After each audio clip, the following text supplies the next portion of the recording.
लो भाई, अब है हिंदी। हिंदी में कुछ नहीं करना है ना। मैंने तो भाई बहुत कम समय में हिंदी पढ़ के बहुत अच्छे मार्क्स अचीव किए हैं, है ना, और एग्जाम भी पास किया है, ऐसा नहीं है। तो हिंदी बड़ी सरल सी है। हिंदी में तुम लोगों को जो 20 में से 20 क्वेश्चन सही करने हैं, और हो सके तो 20 में से 20, बाकी 20 में से मान के चलो तुम्हारे 18 क्वेश्चन तो सही हो ही जाएंगे, 17, 18। और बहुत कम बच्चे ऐसे होंगे जिनके 15 से कम, है ना, सही होंगे। बहुत कम बच्चे ऐसे होंगे। एक बार सभी बच्चे शेयर कर दो। अब वो हैकर की औकात नहीं है, चला गया, पक गया। मेरा जब भी हैकर आएगा अभी आगामी 20 दिन में, पता है कि ऑल राजस्थान 4th ग्रेड को सबसे ज्यादा मदन सर ही पढ़ा रहे हैं।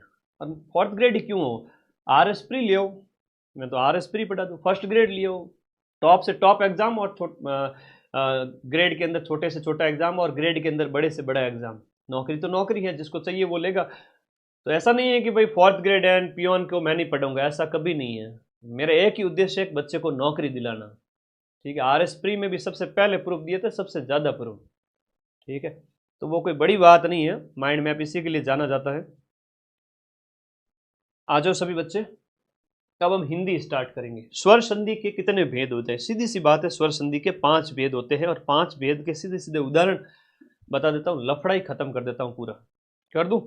तो फिर आ जाओ। देखो, हम बात करें, संधि है वो 3 प्रकार की होती है, और संधि के है वो आपके स्वर संधि। उसमें से संधि है यहाँ पर, संधि के 3 भेद हैं, स्वर संधि, व्यंजन संधि, विसर्ग संधि।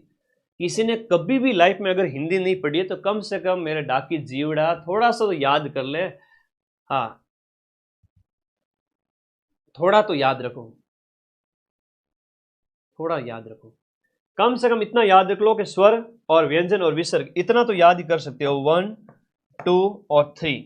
अब इनमें भी जो स्वर संधि है ना, उसके 5 भेद हैं। स्वर संधि के यहां पर 5 भेद दिए गए हैं। दीर्घ संधि होती है, जहां दीर्घ हो जाएगा, है ना, दीर्घ आपको दिखेगा। दीर्घीकरण कैसे होगा वो बताऊंगा मैं। गुण संधि है, वृद्धि है। अब दीर्घ और वृद्धि, वृद्धि अलग है, दीर्घ अलग है। यण संधि, अयादि संधि, 5 प्रकार की संधि है। अब जो थोड़ा सा 1 मिनट देखिएगा इधर, कि दीर्घ संधि कैसे, दोनों तरफ के समान स्वर मिल जाते हैं। जैसे हिमालय में हिम, अ और आ मिल गया तो आ बन गया। नदी और ई, देखो यहां पर बड़ी ई और बड़ी मिलकर ये भी बड़ी ई बन गई, तो ये दीर्घ स्वर है। ये क्या है, दीर्घ स्वर बन गया।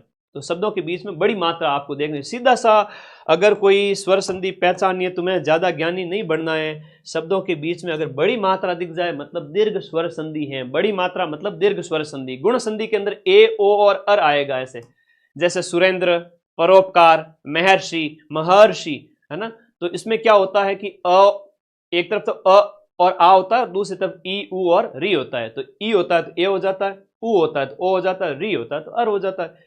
ए और अर वाला कहीं भी दिखे तो ऐसा थोड़ा दिमाग में सेट करो इसको। गुण संधि के उदाहरण होते हैं वो सारे के सारे, सुरेंद्र है, महेंद्र है, परोपकार है ना, इस तरह से। वृद्धि संधि के अंदर क्या होता है कि एक तरफ तो अ और आ है और दूसरी तरफ ए है, ए और ऐ, तो ऐ हो जाता है, ऐ और औ हो जाता है। जैसे तथैव, यथैव, वनौषध, बड़ी मात्रा है ना, ये वृद्धि हो रही है। शब्दों के बीच में ए और औ की मात्रा होती है ना, ये ध्यान रखना है। इसमें तो क्या होता है, बड़ी मात्रा। इसमें क्या हो जाता है, ए और औ। तो ए और औ है, ओ नहीं है, औ है। तो मेरे भाई ये वृद्धि हो रही है, ए और औ में वृद्धि हो रही है, ये वृद्धि हो रही है। ठीक है, ये वृद्धि हो रही है, और वो दीर्घ है। दीर्घ मतलब बड़ी, दीर्घ मतलब बड़ी, वृद्धि मतलब ए और औ। गुण मतलब ए और अर हो जाएगा, ई, उ और री का। अब इधर यण संधि देखो, य से यण संधि। अब य से यण संधि और य से य व र दिखेगा आपको, आपको शब्दों में य व और र दिखेगा। जैसे अत्यधिक, य आ गया। स्वागत व, पितृपदेश, ये थोड़े ज्यादा आते हैं, पितृ उपदेश, मातृ उपदेश, है ना। तो इस प्रकार के उदाहरण थोड़े ज्यादा होते हैं। अगर किसी बच्चे ने ये उदाहरण भी रट लिए ना, तो इसके मिलते जुलते वो संधि सही करके आ जाएंगे। इसके मिलते जुलते संधि सही करके आ जाएगा। ठीक है, बड़े सिंपल से प्रश्न है।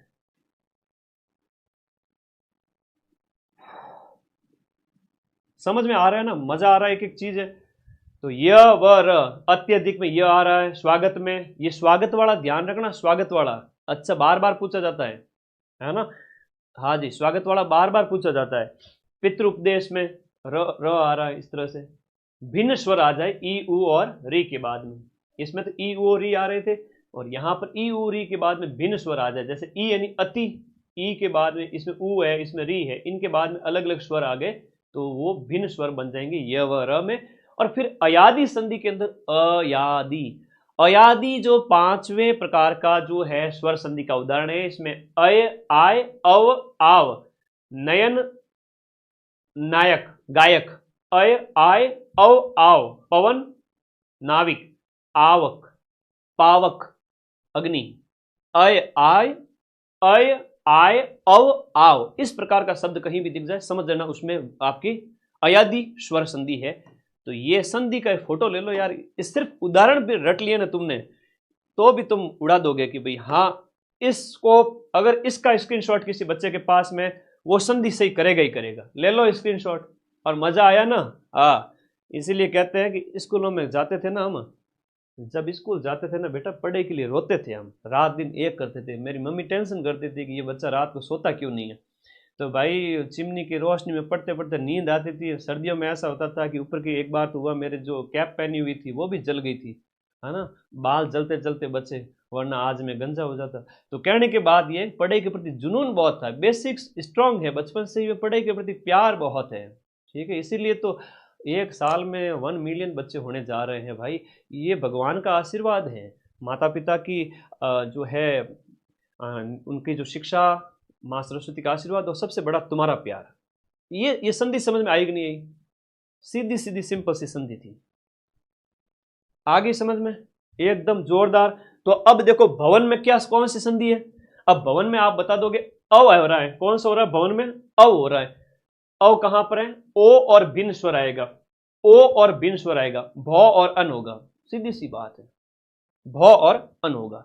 अरे होगा कि नहीं होगा ये बताओ ना, होगा ना? हाँ, तो भ और अन होगा, कोई बड़ी बात नहीं है। इसका स्क्रीनशॉट हर बच्चे की जेब में होना चाहिए, नहीं हुआ नहीं तो मैं क्लास से बाद में डांटूंगा। फिर ले आओ स्क्रीनशॉट, और ये उदाहरण रटने हैं ज्यादा से ज्यादा, बस ये इतना ही कर लो बहुत है। फिर 5 मिनट में भी कोई बच्चा संधि समझ सकता है, सिर्फ 5 मिनट में भी। और किसी को ज्यादा विद्वान बनना है तो फिर पढ़ते रहो किताबें, क्वेश्चन तो यहीं से आने हैं। संधि का क्वेश्चन आएगा, इससे बाहर नहीं जाएगा, अयादी स्वर संधि, ठीक है ना। हाँ, कम समय में ज्यादा पढ़ो बेटा, कम समय में एग्जाम निकल जाएगा। ओके, गिरीश में कौन सी संधि है? देखो गिरीश में ई की मात्रा आ रही है, ई बड़ा हो रहा है, गिरीश में दीर्घ संधि है। इसमें क्या, कौन सी संधि है? इसमें आपके दीर्घ संधि है। भानुदय में कौन सी संधि है? भानु में देखो यहां पर जो है आपकी ऊ बड़ी मात्रा दिख रही है। भानु देखो क्या होता है कि 2 शब्द है इसमें, और स्वरों का मेल हो रहा है, भानु और उदय है, तो ऊ बड़ा हो गया, दीर्घ संधि का उदाहरण है। किस क्रमांक में वाक धन ईश की संधि है? वाक धन ईश में किसकी संधि है? वाक धन ईश के अंदर किसकी संधि है? तो वागीश हो गया, वाक धन ईश के अंदर ये वागीश हो गया। एक एक शब्द का सही संधि विच्छेद कौन सा है? अब देखो ये आपकी वृद्धि संधि हो रही है, एक एक में क्या हो रहा है? वृद्धि संधि हो रही है। और एक धन एक, एक धन एक है वो आपका वृद्धि संधि। ए ओ और अर आया था, मैंने बताया था, ए ओ और अर, तो एक एक है वो आपके वृद्धि हो रही है। दीर्घ नहीं करना, दीर्घ तो हिमालय हैं, विद्यालय हैं, इस तरह से। प्र उपसर्ग से निर्मित शब्द है। देखो अब संधि समाप्त होती है। उपसर्ग प्रत्यय के अंदर ऐसा होता है, एक मूल शब्द होता है, आगे जुड़ता है जो है उपसर्ग, आगे जुड़ करके, शब्द के आगे जुड़ करके उसके अर्थ में परिवर्तन कर देता है, उसे आप उपसर्ग कहोगे। अब प्र उपसर्ग से बना हुआ शब्द, अब आपको इसमें शब्द बनना चाहिए। अब आप जब देखोगे इसको, तो अगर शब्द नहीं बना तो कोई मतलब नहीं। जैसे योग है, एक शब्द होता है, आगे प्र जुड़ गया तो प्रयोग हो गया। अब प्राकथन है, प्रतिकूल है, अब प्रति में तो ये प्रति हो गया, प्रतिकूल तो कोई शब्द बनता नहीं है।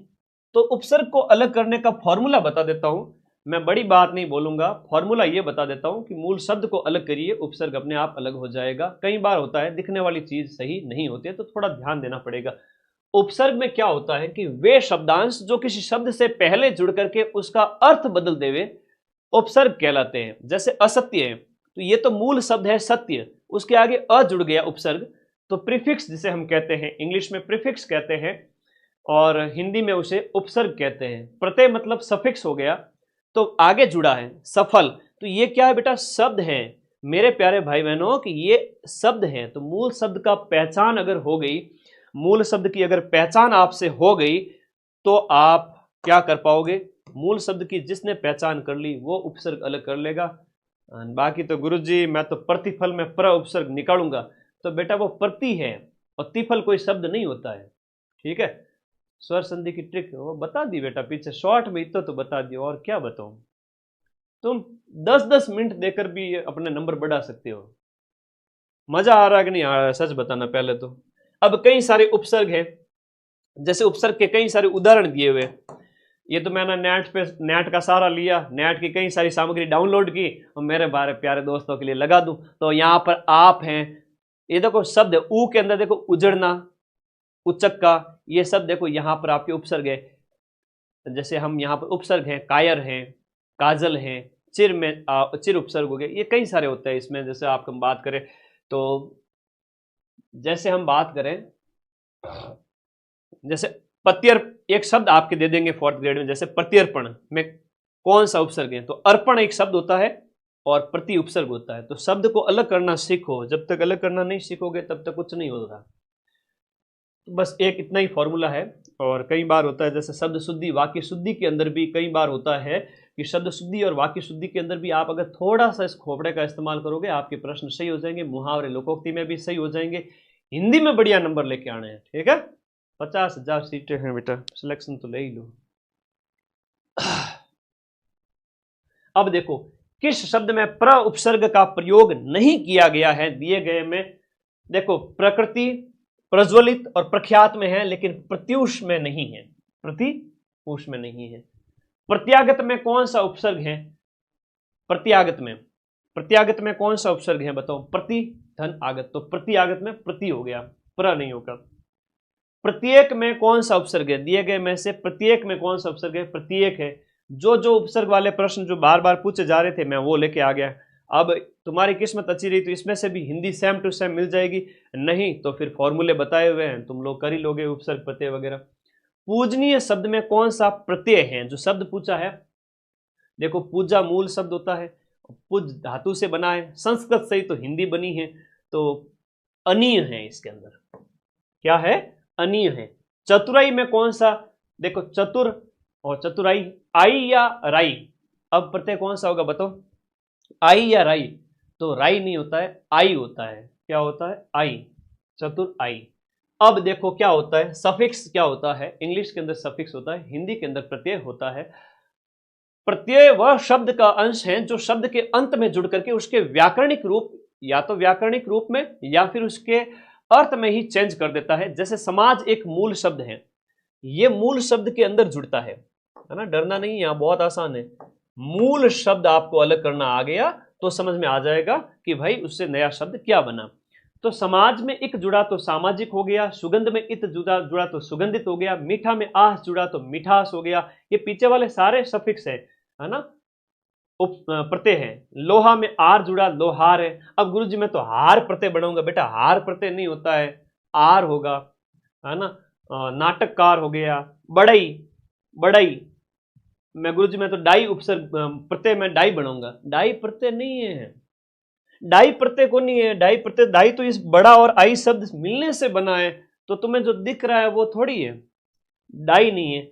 आई स्वर को भी तो देखो, उस शब्द को पहचानो, है ना। ये कई सारी चीजें होती है, बड़ी कॉमन सेंस के साथ की जा सकती है। बढ़ाई, होनहार, है ना। इस तरह से प्रत्यय भी कृत प्रत्यय और तद्धित प्रत्यय के रूप में बांटे गए हैं। कृत के अंदर तो विकारी और अविकारी आते हैं, और तद्धित के अंदर जो कृत भाव, और ये आपको इसमें फंसना नहीं है, ठीक है। कृत प्रत्यय के अंदर जैसे कई सारे उदाहरण मैंने लिखे हैं, जैसे आपका लुटेरा है तो एरा प्रत्यय हो गया, होनहार, चटनी के अंदर ये हो गया, देह में यह प्रत्यय हो गया। खैर मुझे पूरा भरोसा है कि हिंदी में 5 में से 4, 10 में से 8, 10 में से 8, 15 में से 12, 13, 20 में से लगभग 16, 17 क्वेश्चन तुम सही कर दोगे, इतना मुझे पूरा भरोसा है आप लोगों के ऊपर, ठीक है। ओके। किस समास में प्रथम शब्द प्रधान होता है? समास, समास वाली फोटो, अरे वाह भाई वाह, समास की भी फोटो लगा दी आपके मदन सर ने, तो वाह भाई, ये बड़े प्यारे प्यारे प्रश्न पूछे गए हैं। किस समास में पहला पद प्रधान होगा, जिसके ऊपर हम अव्ययी भाव समास कहते हैं? यथा शक्ति, यथा योग्य, आजानु बाहु, ऐसे कई सारे शब्द हैं जो आपके अव्ययी भाव समास के उदाहरण हैं। जैसे अव्ययी भाव समास के अंदर थोड़ा सा ध्यान देना, समास सिर्फ 2 मिनट में क्लियर कर रहा हूं, है ना, समास सिर्फ 2 मिनट में। यहां देखिएगा, बड़ा सीधा सीधा,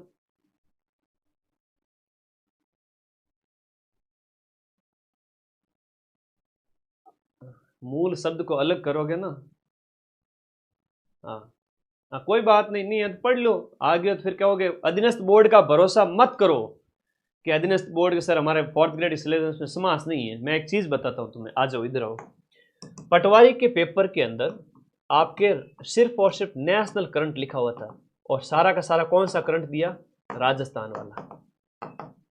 तो भरोसा मत करो पटवारी के ये अधीनस्थ बोर्ड के ऊपर, और नहीं है तो बेटा तुम मत पढ़ो, स्किप करके आगे बढ़ जाओ, और जिस समय क्वेश्चन आ गया तो 2 नंबर उन बच्चों के ज्यादा आएंगे जो पढ़ के गए। 2 मिनट लगेंगे, बस पढ़ लो। हम बात करें, मैं फिर से कह रहा हूं, अधीनस्थ बोर्ड पे भरोसा मत करो, मत करो, मत करो, ठीक है। अव्ययी भाव समास की बात करें, जैसे प्रारंभ में उपसर्ग जुड़े होते हैं ना, उपसर्ग होते हैं, जैसे आ, यथा, ये ज्यादा पूछे जाते हैं, जैसे यथा शक्ति, आ जन्म, आ जानु बाहु, इस प्रकार से। तत्पुरुष समास के अंदर, तत्पुरुष समास के अंदर जैसे आपके समास का विग्रह करने पर आपका जो है को, शे, इस प्रकार के लिए, इस तरह से जुड़े होते हैं, जैसे गगनचुंबी, गगन रस से भरा, इस तरह से। कर्मधारी समास के अंदर क्या होता है कि समास के उत्तर पद की विशेषता बताई जाती है। उत्तर पद मतलब लास्ट वाला जो पद है, कमल, कमल कैसा? या नीला, तो इसकी विशेषता है कर्मधारी में होती है। द्वंद्व समास की हम बात करें तो द्वंद्व में आपके योजक चिन्ह और का प्रयोग होता है, जैसे दिन और रात, ऐसे और का भी प्रयोग होता है। द्विगु समास अभी पटवारी में पूछा गया था, जिसमें शुरुआती जो पहला पद है वो संख्यावाचक होता है। और बहुव्रीहि समास के अंदर क्या होता है? देवी देवताओं के शब्द हैं, 2 पदों में से किसी तीसरे पद की ओर संकेत किया जाए। लंबा है उदर, जिसका मतलब गजानन के बारे में बात हो रही है। दशानन के मतलब यहां पर रावण के बारे में बात हो रही है, तीसरे के बारे में। नहीं पढ़ना समास, बात खत्म। 2 मिनट लगे, क्या लगा? क्या कुछ भी नहीं लगा। और समास का पक्का प्रश्न आएगा, मैं फिर से तुम्हें लिख के दे रहा हूं, ठीक है। सर राजस्थान करंट आएगा, हम भी सोच रहे थे राजस्थान करंट नहीं आएगा, लेकिन अधीनस्थ बोर्ड ने धोखा दे दिया, क्या करें। नहीं, धोखा दे दिया। अब धोखा दे दिया तो फिर 2 नंबर पीछे रह जाओगे, इससे बढ़िया 2 मिनट में पढ़ लो।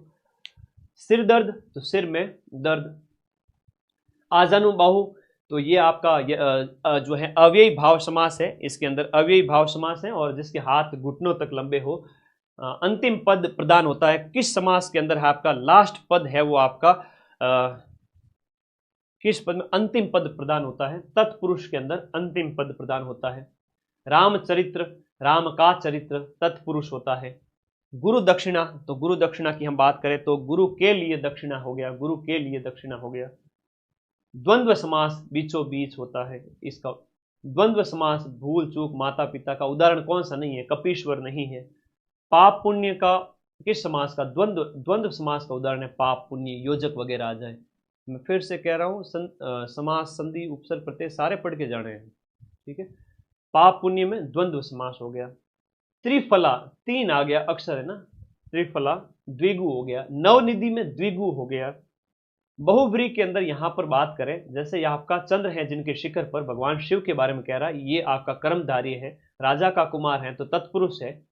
चंद्रचूड़ है वो आपके बहुव्रीहि समास है, ये भी पटवारी में भी पूछा गया था, चंद्रचूड़ वाला, ठीक है। तो अच्छे प्रश्न है, बार बार पूछे जा रहे हैं, देख लीजिएगा। बहुव्रीहि, भगवान शिव के बारे में बात हो रही है। तीसरा अर्थ है, दोनों पदों में विशेष्य और विशेषण उपमेय उपमान की बात हो रही हो, विशेषताएं बताई जा रही हो। कर्मधारी, नील कमल है, जैसे कर्मधारी समास वगैरह हो गया। हिंदी बहुत सरल है, जिसका समझ में आ गई थानेदार पास कर देगा, ठीक है। और जिसका समझ में नहीं आई तो फिर बैठे रहो। नील कमल में आपका कर्मधारी समास है, ठीक। खुश, आ जाओ। संज्ञा तुम्हारे सिलेबस में है। अब ये मत कहना कि गुरुजी मार तो संज्ञा सिलेबस में नहीं है। ऑनलाइन कुटुला ठीक है, संज्ञा है सिलेबस में, लखनऊ के लाडे कहीं के। अब सर संज्ञा तो है सिलेबस में, लेकिन अगर परीक्षा में प्रश्न आ गया तो याद कैसे करेंगे। संज्ञा भी है, सर्वनाम भी है। सर्वनाम अगली वाली 500 वाली क्लास क्वेश्चन लेके आऊंगा, 500 क्वेश्चन लाऊंगा उसमें, लेकिन आज संज्ञा पढ़ा के जाऊंगा। ठीक है।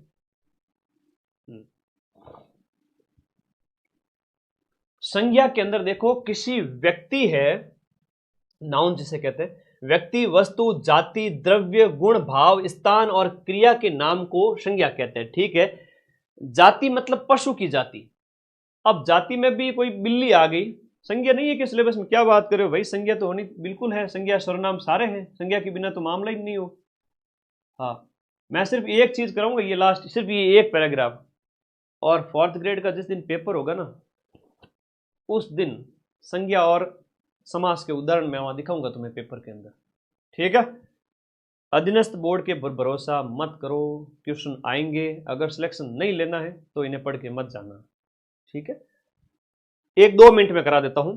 व्यक्तिवाचक, जिसमें व्यक्ति का नाम हो। जातिवाचक, राम जैसे किसी लड़के का नाम है तो लड़का जाति है, लेकिन राम है तो वो व्यक्ति है। भाव में जैसे बुढ़ापा, मोटापा आ गया। द्रव्य में कोई ठोस तरल धातु, पानी, दूध वगैरह। और समूह में ग्रुप का नाम आ गया। अब और इससे ज्यादा क्या पढ़ोगे, अब इससे ज्यादा क्या पढ़ोगे, है ना, इससे ज्यादा क्या ही पढ़ोगे। बस हो गया, क्लियर हो गया, सब संज्ञा में इतना ही करना है। और आएगी, पक्का प्रश्न आएगा। आधे तो बच्चे जानबूझ के सिलेक्शन से दौड़ बाहर हो जाते हैं कि कई बार वो होशियारी दिखाते हैं अपनी।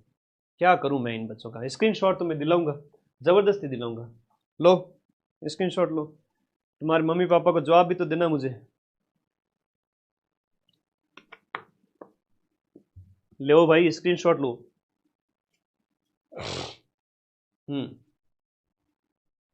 हाँ, अब मैं तुम्हें एक सवाल पूछता हूं, बताओ, ये संज्ञा के जो तुमने 5 प्रकार देखे, अब ये बताओ, लोहा कौन सी संज्ञा हो गई सर, द्रव्यवाचक। बताओ मदन सर, इसमें कौन सी संज्ञा हो गई, मदन व्यक्ति का नाम है, व्यक्तिवाचक संज्ञा। आदमी में कौन सी संज्ञा हो गई, जातिवाचक। हिमालय में कौन सी संज्ञा हो गई, व्यक्तिवाचक। पर्वत में कौन सी संज्ञा हो गई, पर्वत तो बहुत सारे हैं सर, पर्वत तो जाति है। हाँ, ठीक है। इस प्रकार से थोड़ा समझना सीखो। भाव, भाव तो समझ ही जाओगे। समूह यानी ग्रुप, भीड़, सेना वगैरह। अब पर्याय वगैरह सीधे सिंपल पूछे जाएंगे, पर्याय वगैरह सीधे सिंपल पूछे जाएंगे। कौन सा एक शब्द है वो रात का पर्यायवाची शब्द नहीं है। निशा है, यामिनी है, विभावरी है, लेकिन उर्मी मतलब लहर होती है, उर्मी मतलब तरंग होती है ना, जल उर्मी तरंग होती है। हाँ, तरंग होती है, लहर होती है, तो वो इसका पर्याय नहीं होगा, याद रखना। पर्याय सीधे सीधे पूछे जाएंगे, गलत मत करना। ठीक है। हाँ, गलत मत करना, तुम लोगों को मेरी कसम है, ध्यान रखना इस बात का। किस विकल्प में सभी शब्द हैं, मां सरस्वती के पर्यायवाची शब्द नहीं है।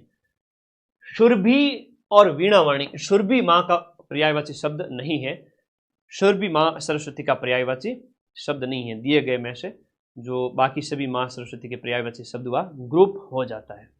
ठीक है, ओके। शुरभि का मतलब क्या होता है, सुगंध, खुशबू। शुरभि का मतलब होता है सुगंध। आराम से प्रश्न के ऊपर ध्यान देना है ना, ये तो ज्यादा ही होशियार नहीं बनना। गुरुजी कह रही है, अच्छों की बात कह रही है, मैं मेरे अनुभव से कह रहा हूं। हाँ, बढ़िया, आराम से फोकस करो। फिर भ्रमर शब्द यानी कि जो भंवरा है, उस भंवरे का पर्यायवाची कौन सा नहीं है। मधुप है, अली है, भंवरा है, शफरी। शफरी होती है झक, झक मार रहा था क्या, झक मतलब मछली। शफरी भी कौन होती है, मछली। तो ये मछली है, झक है, ये सब इसी के ही उदाहरण है। ठीक है, तो पर्याय इसी के हैं। मधुप, आली, अली, अली और आली होता है, ये अली है, भौरा, ये सब इसी के। आकाश का पर्याय तुम्हारे 4th ग्रेड में यही पूछेंगे, आकाश, दिन, रात, इन हाथी, घोड़ा, इनके पर्यायवाची पूछेंगे तुम्हें। मुझे तो लगता है कि एक पारी में मैं जो कह रहा हूं इनमें प्रश्न बार बार आ जाएंगे और छपेंगे, देख लेना तुम। तो गुरु जी थारखंड तो पेपर पहला हूं आवे कहीं, तो पेपर तो आता ही है दिमाग के अंदर, इतना दिन रात एक करके पढ़ते हैं। तो पूरा ही पूरा पेपर यही है, चिंता ही मत करो। किस क्रम में आकाश का पर्यायवाची शब्द नहीं है? व्योम है, शून्य है, दिव है, विभु है। तो दिए गए शब्द में हम बात करें, जो आकाश का पर्यायवाची शब्द है ये आपको याद रखना है। विभु है वो इसका पर्यायवाची शब्द नहीं है। विभु किसका पर्यायवाची शब्द है? विभु है वो आत्मा का पर्यायवाची शब्द है। विभु मतलब विभु, आत्मा का। दिव है, अब सूर्य चंद्रमा तुम्हारे पक्का पूछेंगे पर्यायवाची शब्द में, सूर्य है, चंद्रमा है, दिन है, रात है, ऐसे पर्यायवाची शब्द आएंगे, उससे ज्यादा कुछ नहीं आएगा। शून्य, व्योम, आकाश। हाथी का पर्यायवाची शब्द कौन सा नहीं है? देखो मतंग है, करी है, नाग है। अब तुम कहोगे गुरुजी नाग तो सांप होता है। अरे बेटा, हिंदी में अनेकार्थक शब्द होता है, अनेक, एक शब्द के अनेक अर्थ निकलते हैं। पुंडरिक मतलब कमल होता है, पुंडरिक मतलब कमल होता है, हाथी नहीं होता।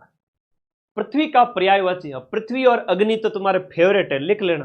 पृथ्वी और अग्नि और पर्वत, हाथी, घोड़ा, दिन, रात, ये तुमसे पूछे जाएंगे। कमल है ना, जलज, कमल को ही कहते हैं। तो ये तो सामान्य से प्रश्न है, बचपन से पढ़ते आ रहे हो, पहली दूसरी से लेकर के, हालांकि 8वीं तक तो ये पढ़ते ही थे तुम, 9वीं 10वीं तक तो सिंपल क्वेश्चन आएंगे, 10वीं स्तर तक के।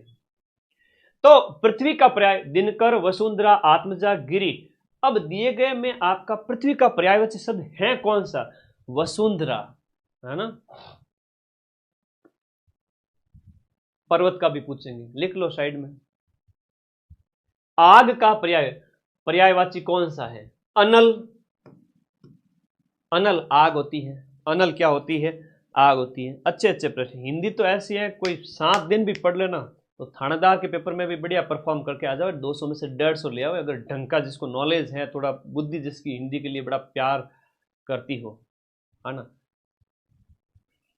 ठीक है, पटवारी का पेपर जिस तरीके से जितना सरल आया, उसको देखते हुए इस 10वीं स्तर की तो टेंशन मत लो, पेपर सामने पड़ा है बस। पवन का पर्यायवाची शब्द कौन सा नहीं है? अनल, पवन का नहीं, बाकी अनिल है, वात है, शमीर है, और याद रखिए कमल का पर्यायवाची शब्द कौन सा नहीं है? मैं जानबूझ के लेके आया। सरोज है, पंकज है, सर्षिज है, मिलिंद है। जो कमल का पर्यायवाची शब्द कौन सा नहीं है, तो ये आपका कौन सा है? मिलिंद नहीं है। ठीक है, मिलिंद नहीं है। पंकज मतलब कीचड़ में जो पनपता है। सूर्य का पर्यायवाची शब्द कौन सा है? प्रकाश, अंशु, सविता, रश्मि। सूर्य का पर्यायवाची दिए गए में से कौन सा है? सूर्य का पर्यायवाची शब्द दिए गए में से कौन सा है? बताओ। अब बड़ा ये अच्छा प्रश्न था, सूर्य का पर्यायवाची शब्द। अब सूर्य के पर्यायवाची शब्दों में बात करें तो दिनकर है, दिवाकर है, प्रभाकर है ना। दिनकर है, दिवाकर है, दिनकर हो गया, दिनकर के बाद आप करोगे तो दिनकर है, दिवाकर है, दिनकर हो गया, दिवाकर हो गया। सविता भी इसी का ही। अब तुम कहोगे सविता तो किसी लड़की का नाम, लेकिन इसका है। भास्कर है, अंशु माली है, सहस्त्र आशु है, इस तरह से इसका नाम है भास्कर वगैरह, कई सारे नाम हैं। हालांकि कुछ एक 20-25 मैं खुद ही करवा दूंगा तुम्हें यूट्यूब पे, वहीं से काफ़ी कुछ मिल जाएगा। बाकी दुनिया भर की चीज़ें। कौन सा आलोक का विलोम है? अब विलोम शब्द है। आलोक मतलब क्या होता है? आलोक मतलब होता है प्रकाश, और इसका उल्टा बताना है विलोम शब्द के अंदर। अब मैं ये नहीं कह रहा हूं कि ये का ये प्रश्न ही हूबहू छप जाएगा, हिंदी में समझने की बात होती है। आलोक मतलब प्रकाश होता है, तम मतलब होता है अंधेरा।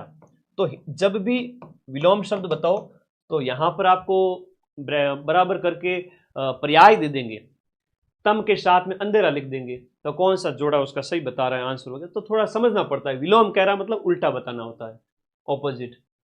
अनुज का सही विलोम है, अनुज मतलब छोटा भाई और अग्रज मतलब बड़ा भाई। तो ये थोड़ा विलोम की बात हो रही है, सामान्य प्रश्न आएंगे। मौखिक का सही विलोम है, मौखिक हो गया तो लिखित हो गया। कई बार है ना, आप लोग विलोम में 2 मिलते जुलते शब्द दे दिए जाएंगे और वहां पर है वो गलती नहीं करनी। ठीक है, मिलते जुलते शब्दों में गलती नहीं करनी है। हम सोचते हैं यही इसका विलोम होगा, लेकिन कई बार ऐसा नहीं होता है। उपेक्षा करना, ना कि इग्नोर मारना।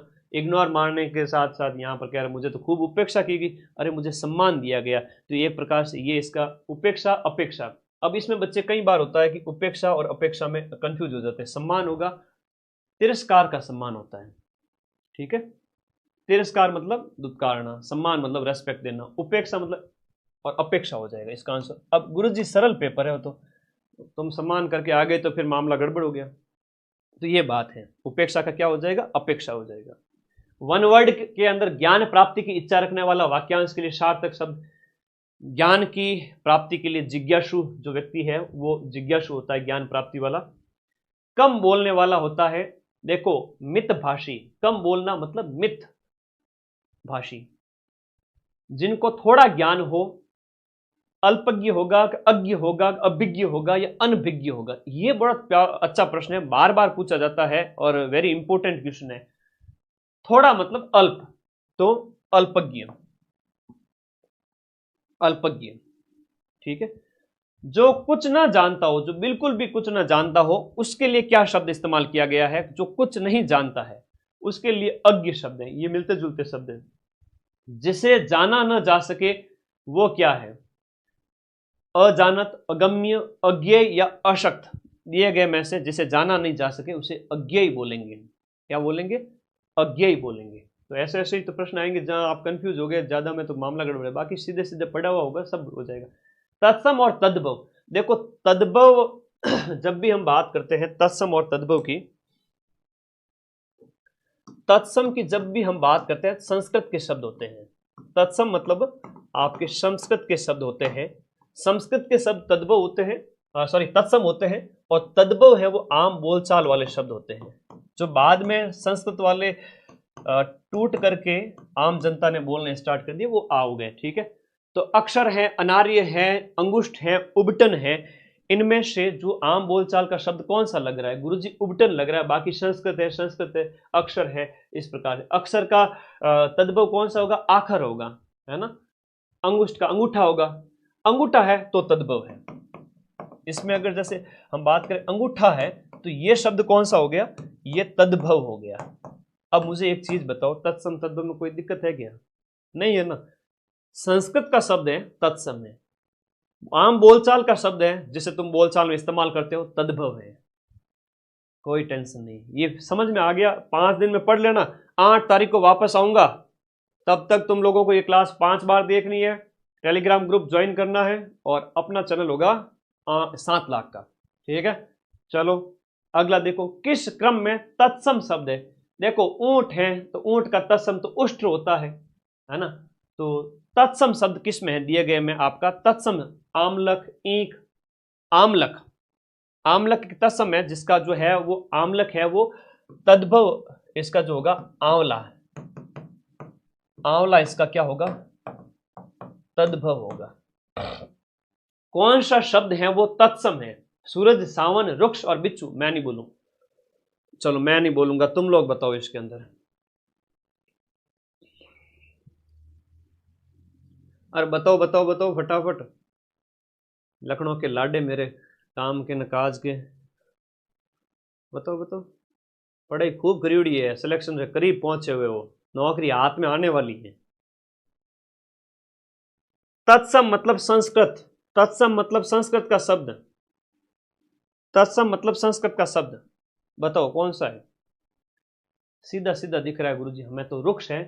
बिल्कुल डर होना ही नहीं चाहिए कभी जिंदगी के अंदर, सीना ठोक के आंसर दो, किसी से नहीं डरना, है ना। यमराज भी आ जाओ ना तो कहना 2 मिनट साइड बैठ जाओ, ठीक है, अभी मुझे काम करना है। तो ये वो वाली बात है। तो लाइफ में थोड़ा सा यूं स्वैग लाओ यार, ऐसे कैसे चलेगा जिंदगी। पानी और पसीने में बड़ा अंतर होता है, पानी और पसीने में बड़ा अंतर होता है, सांस लेने में और जीने में बड़ा अंतर होता है। यूं मुर्दा घड़ियों की तरह जीने वालों, है ना। ये जीना बड़ा एकदम अपनी तरफ से, लाइफ अपनी तरफ से जीनी, डर डर के नहीं, जो होगा देखा जाएगा, बिड़ जाओ जाकर के। तद्भव है वो आपका दंत है, मृत्यु है, मत्स्य है, कंधा है, तो तद्भव। जो आप पहले तो यहाँ इसमें क्या करो, छांटो, दिए गए विकल्प में जो है उनको छांटना है। जैसे तद्भव है, मत्स्य मछली निकल गया, मृत्यु मौत है, दंत दांत है, इनके तत्सम जो है ये तत्सम दंत हैं तो तत्सम है। तद्भव इनका दांत होता है, मृत्यु का मौत होता है, मत्स्य का मछली होता है, इन सब के तो हैं, लेकिन कंधा है तो वो आपका तद्भव है। कंधा क्या है? तद्भव है। और कंधे के अगर कहें कि गुरुजी इसका तत्सम कौन सा है, तो स्कंद है। स्कंद है वो आपका, इसका क्या है? तत्सम है।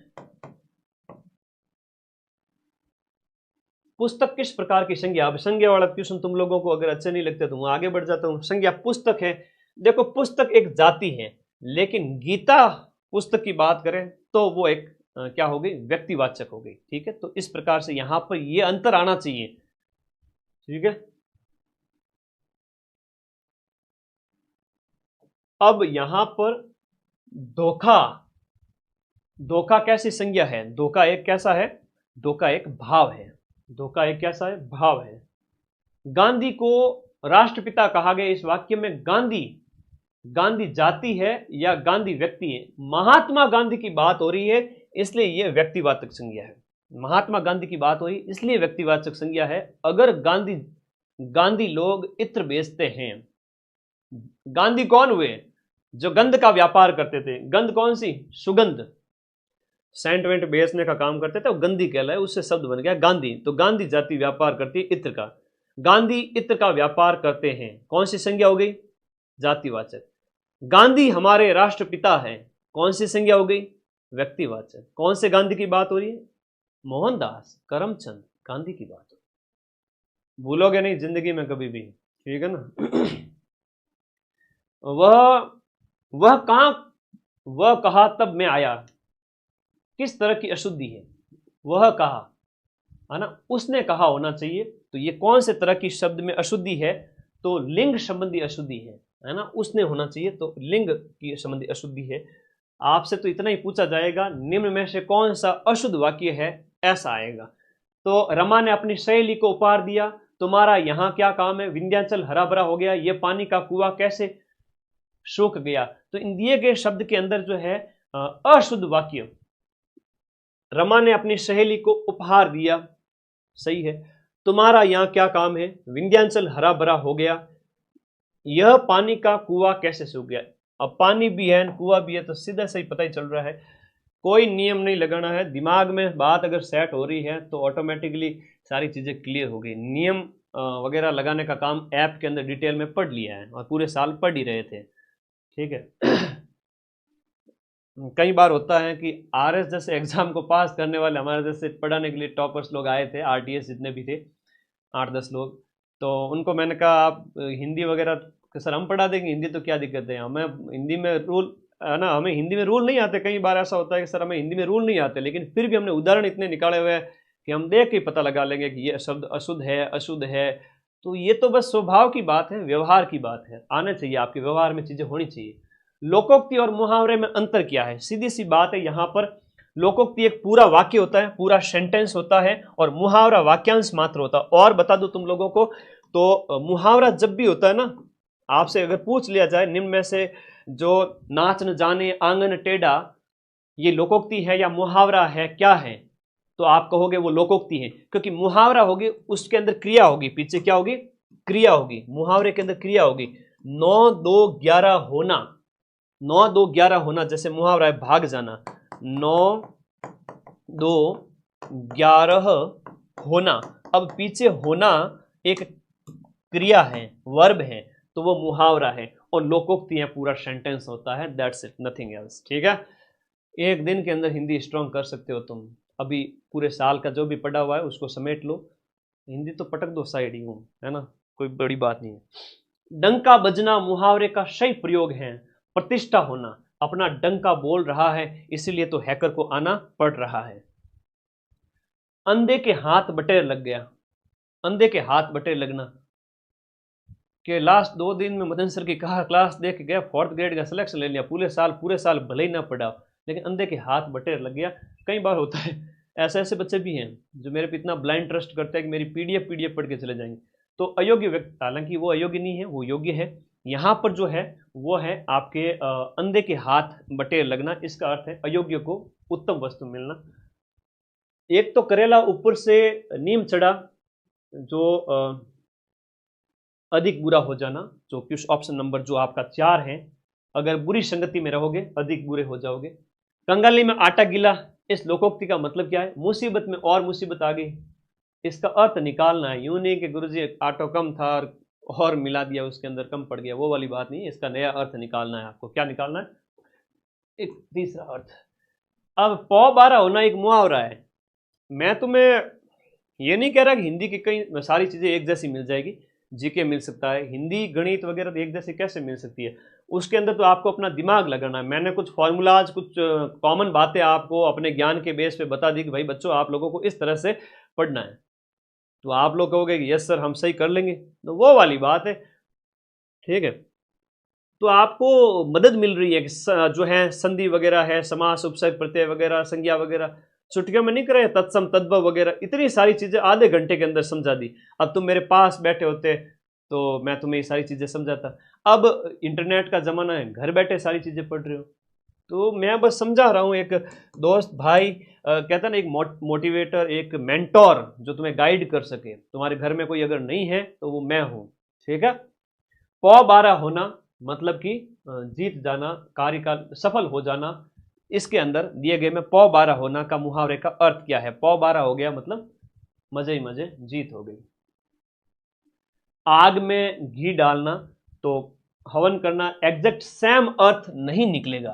कभी भी ये मत करना कि 9 2 11 होना मतलब सर गुणा हो रहा है ना, ऐसा थोड़ी होता है। ठीक है, तो ये चीज होती है कि आपको आग में घी डालना हो गया, तो जैसे क्यों आग में घी डालने का काम कर रहे हो, इसको तो ऑलरेडी गुस्सा आया हुआ है, क्रोध भड़काना होगा। आहुति करना या हवन करना सेम अर्थ कभी नहीं होगा। एक चीज हमेशा याद रखना, मुहावरा तुमसे पूछा जाएगा, एक नहीं 2 पूछे जाएंगे, सेम अर्थ कभी नहीं होगा। जैसे आग में घी डालना मतलब हवन करना, ना भाई ना। हिंदी पढ़नी है तो समझ समझ के पढ़ो, थोड़ी थोड़ी चीजें तो क्लियर करो, कम से कम रटने वाली चीजें तो अच्छी करो।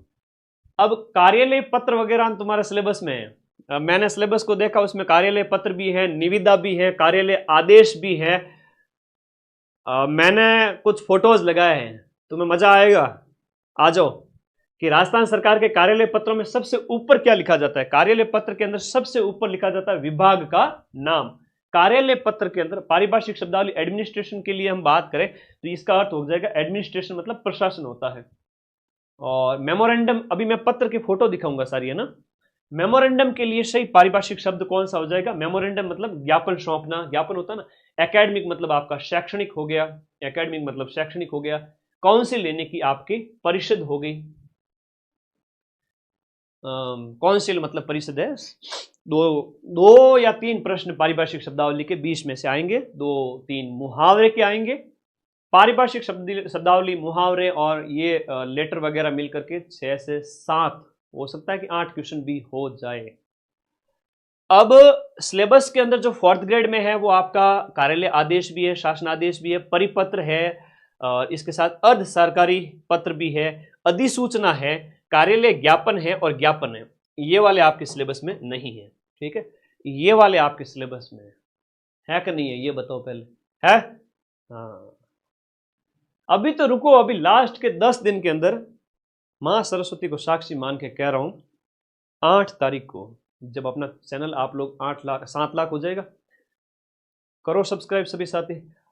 मैं आऊंगा 2nd ग्रेड को निवेड़ करके 8 से 18 तारीख, ऐसा जलवा बिखेरूंगा, तुम लोग जिंदगी भर के लिए खुश हो जाओगे। 50,000 की नौकरी लगेगी सीधी। बड़ा मेरे अंदर पता नहीं क्या आ जाता है, मां सरस्वती आ जाते हैं लास्ट टाइम में, मतलब बस पेपर में आने लायक चीज ही कराता हूं फिर वो। कार्यालय ज्ञापन, ये प्लान बता रहा हूं तुम्हें पहले ही। कार्यालय ज्ञापन है कुछ इस प्रकार से है, संख्या, सरकार और मंत्रालय वगैरह के इसका नाम लिखना होता है सबसे ऊपर, विषय वस्तु लिखनी होती है, दिनांक इस तरफ लिखते हैं। ठीक है, लेफ्ट हैंड साइड की तरफ। फिर है आपका, ये आपका एक क्या है, ये भी इसी के जैसा का जैसा कार्यालय ज्ञापन दिया हुआ है। ठीक है, कार्यालय ज्ञापन बीचों बीच लिखोगे। अब पूछ ले सबसे ऊपर क्या लिखेंगे? विभाग का नाम लिखेंगे। तो विभाग यानी मध्य प्रदेश सरकार, मुझे जो भी इंटरनेट पे मिला वो मैं लेके आ गया, विभाग सबसे पहले हो गया। और ये आपके कार्यालय ज्ञापन मोटे अक्षरों में, फिर विषय हो गया बाईं ओर। फिर मूल स्थान है वो, मूल कथन इसके अंदर आ जाएंगे, फिर जारीकर्ता अधिकारी वगैरह इस तरह से आ जाएंगे। कार्यालय आदेश भी आपके सिलेबस में है। कार्यालय आदेश में क्या होता है, कार्यालय का नाम होता है। सबसे पहले तो कार्यालय का नाम होगा, कार्यालय का नाम होने के बाद कार्यालय आदेश का शीर्षक है, बीच में आपके क्या है कि डेट वगैरह और स्थान आता जाएगा। ये कभी पढ़े कि नहीं पढ़े? नहीं पढ़ा तो मैं करवा दूं। आदेश की सामग्री आ जाएगी बीच में, और फिर हस्ताक्षर और पद का नाम आ जाएगा, फिर प्रतिलिपि वगैरह जो भी होगी लास्ट में आज्ञा से हस्ताक्षर वगैरह। परिपत्र भी सिलेबस में है, परिपत्र का नमूना दिया गया यहाँ पर साइड में, तो उसका प्रेषक का लिखना होता है, प्रेषक का, ठीक है। और इधर एड्रेस वगैरह हो गया, ठीक है। और फिर है वो आपका विषय और मैन। निविदा कुछ ऐसी होती है, नोटिस जिसे कहते हैं, आप 10वीं 12वीं तक पढ़ते आ ही रहे हो। निविदा के अंदर इस तरह से डेट है वो इस तरफ लिखी गई है, और बीच में आपका जो निविदा सूचना लिखना जरूरी है, ऊपर आपका एड्रेस लिखना जरूरी है, ठीक है। जिस विभाग का है, जिसका है, उसका एड्रेस सबसे ऊपर हो गया, बस इतना सही पूछेंगे और कुछ नहीं पूछेंगे। एक है आपका अर्ध सरकारी पत्र, ये भी सिलेबस में है। इसमें मोहर कहाँ लगती है, बीचों बीच लगती है, उधर प्रेषक का नाम वगैरह, विभाग कार्यालय वगैरह हो गया, फिर विषय हो गया। और अब इससे अलावा मैं क्या बताऊं? हाँ, मजा आया कि नहीं आया ये बताओ पहले तो। मजा आया? हाँ। अब बस लास्ट इंग्लिश के सिर्फ और सिर्फ मैं 15 मिनट और क्लास लूंगा।